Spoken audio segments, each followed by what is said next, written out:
Yo, what's poppin' in the hood? Welcome to Thug Notes with your boy PG Fly, Jake, Robbie, Angel, Nikki, Ashley, and Ellie. And we be looking at the Shakespearean story of two lovers, Antony and Cleopatra. Alright, welcome to Act 1 with your boy PG Fly. Let's talk about the story now. It all begins with our main hoe, Antony, chilling in Egypt with his side chick Cleopatra, the big queen of Egypt. Well then, a big bad messenger comes storming through the doors and starts talking to Antony about his main hoe Fulvia and how she died after the battle with Caesar. Antony is in shock about the death of his wife and looks for his main boy Enobarbus for comfort and support because Antony is hella soft. Enobarbus tells his main boy to break away from Cleopatra and be free. Antony pulls through with the idea and leaves Egypt to go to Rome. Now your other boy, Octavius Caesar, the king of Rome, gets info from Lepidus, one of Caesar's servants, that Pompey is on the rise and is looking for war. When Caesar and his boys find out about Pompey, they get ready to go to war, and that's the end of Act 1, homies. Okay, so Act 2 starts with Pompey, the big bad leader of Greece, and his soldier Menas chatting about a possible war with Antony and Caesar's boys.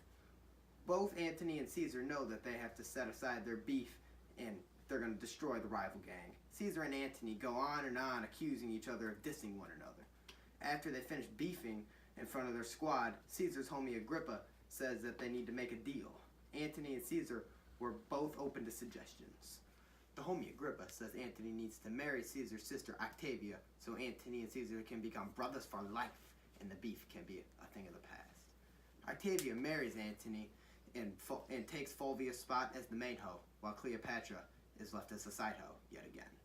After everything finally seems to be working out for my man Antony, this fortune teller comes along and says that Caesar will always have better luck than him, and he needs to return to Egypt. Okay, so now we're on Act 3. Antony's boy, Ventidus, kills the Parthian prince, but he doesn't want beef with Antony, so he doesn't keep fighting. Lepidus is hella hungover from last night's banger. Octavia and Caesar are depressed about leaving each other because they're low-key a lot more than step-siblings, and Antony's just excited to get back to his side chick in Egypt. Caesar tells Antony that he better not hurt his little sis, or else they'll be back to beefing and the army will be destroyed. Antony and Cleopatra peace out to Egypt and leave the other two rulers chilling in Rome. Cleopatra's messenger pulls up to the crib and they start talking crap about Antony's new wife. Caesar starts fighting Pompey while Antony is gone, and Antony's mad about this because Caesar's disrespecting him. Octavia is sent to go get Caesar to chill, and Antony gets ready to pull up on Pompey. Caesar drops Pompey using Lepidus' voice, but then switches up and throws his man in jail. It's your boy Ellie finishing up Act 3. Octavia just found out she was actually Antony's side chick, and that Antony's preparing to fight Caesar, hoes before bros. Cleopatra wants to be a tough chick and go fight with her mans, but Enobarbus tells her she's too hot for that and she'll just be a distraction. Antony decides to fight in the seas. His girl has a big fleet, but Cleopatra for some reason nopes out of that battle, and of course Antony runs after her, giving up the battle to Caesar. Antony's boys start switching up on him, following Comitius to Caesar's side. Enobarbus is still being a loyal friend and chilling with Antony, even though Antony took a fat L and tells his boys to leave him, and yells at Cleopatra for sucking at war. Caesar sends a messenger to tell Cleopatra that she can keep the land and her family if she kicks her boo out or kills him, but Cleopatra only really loves herself and money, so she betrays him. Antony believes Cleopatra's BS when she says she loves him too much to betray him, so Enobarbus pieces out because Antony really lost his mind. Act 4. So, foolish Enobarbus left Antony and he knew he had, done goofed himself.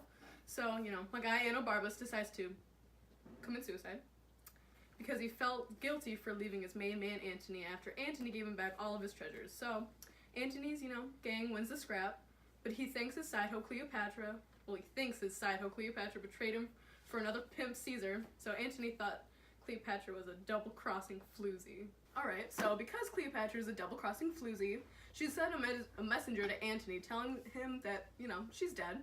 So Antony doesn't know how to live without his side hoe that, he wishes was his main hoe, but she's not. So he asked his homie Eros to stab him. His homeboy ended up stabbing himself instead of stabbing Antony. So Antony's dunderhead falls on the sword, almost dying. He calls for his soldiers, and one of them tells him Cleopatra, she ain't dead. So Antony wants to be with Cleopatra for his last moments, They kiss goodbye and Antony dies. Alright, it's your homie Angel. We're back with Act 5. King Caesar is finally hip about Antony's death. Caesar believes even after all the beefing that his homie Antony deserves a solid burial. Caesar then tells his homie Cleopatra that she will be treated Gucci while Antony is no longer in the hood and he's dead. But she ain't hip that Caesar plans to force her to live in the hoods of Rome with Caesar. The Egyptian clown pulls up Cleopatra's crib and brings her poisonous snakes and figs in a basket. Cleopatra then tries to kill herself. She kisses her maids goodbye and one of her homies, Iris, dies from her kiss. Cleopatra then rubs the snakes on her boobs and puts one on her arm and dies. Then your generous boy Caesar finds out about Cleopatra's death and decides to bury them two lovers next to each other for a public funeral. This is the end of Antony and Cleopatra. Watch as I step on the scene, this how we live in the